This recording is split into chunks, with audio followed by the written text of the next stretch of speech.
So that's the Taoist way of thinking, that any great positive thing, there'll be a kernel of negative. And even in the worst negative situation, there's a kernel of the positive. And that they're always organically connected. They're polar opposites. They're not in conflict. So in the West, we have to destroy all evil. In the East, for the Chinese, that's an impossibility.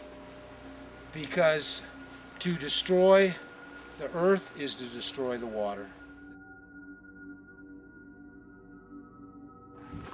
And human consciousness, not depending on the rational mind, can gain insight into life's lessons by just this walk here in this canyon.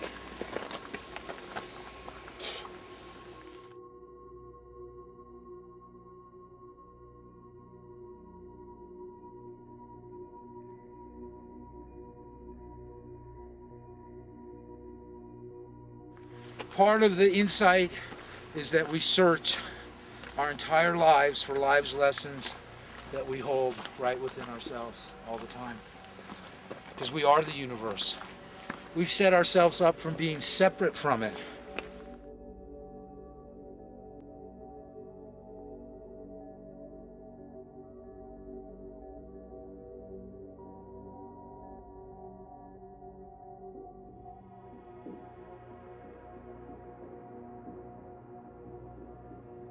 The founder of Taoism's name was Lao Tzu. So Lao Tzu wrote the Tao Te Ching in about 600 BC, and it's known as the watercourse way. And so I feel like our river here is a perfect example of the Taoist tradition, learning from the water. When we were standing on the bridge, one of the most strongest sensations I had was the sound of the river. It seemed like it was talking to me. And this is also part of the Hindu tradition of the Ganges. And if you read Hermann Hesse's Siddhartha, is that the one main character feels that after all the teachers he's had in his life, it's the Ganges that's been the great teacher. The water. It's taught him everything.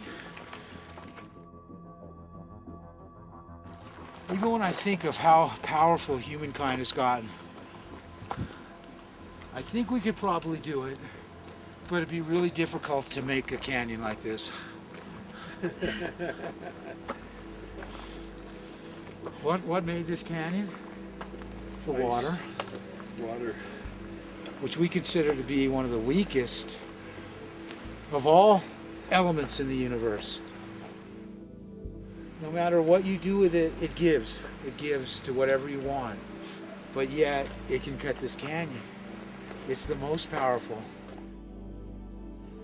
But here, the thing that's the lowest, the weakest, is really the strongest. In Chinese is a picture language, and we have a written language that's not made of pictures, it's made up of sounds. So right here, the Tao, when they write that in Chinese, the picture symbol really means the shade and the dark of a hill. And that they're together, they're united. You can't have the light and the shade without each other. They are a harmony, a unity. They're not in opposition.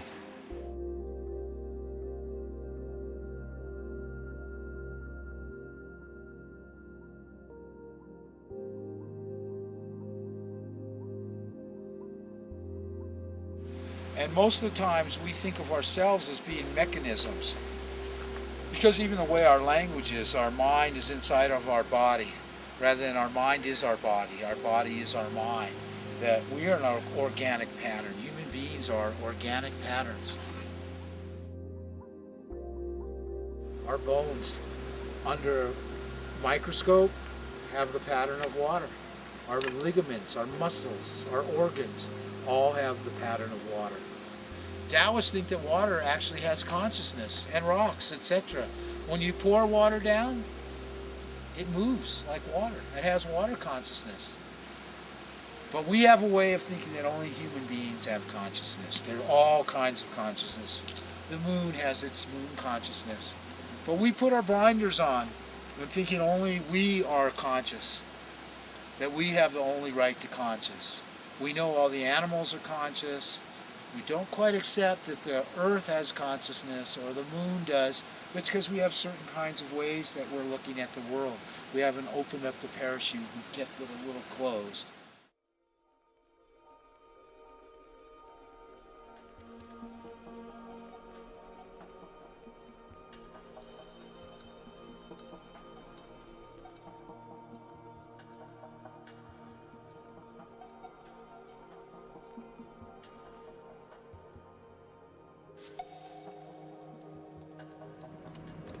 Well, I've had what many people would describe as an out-of-body experience.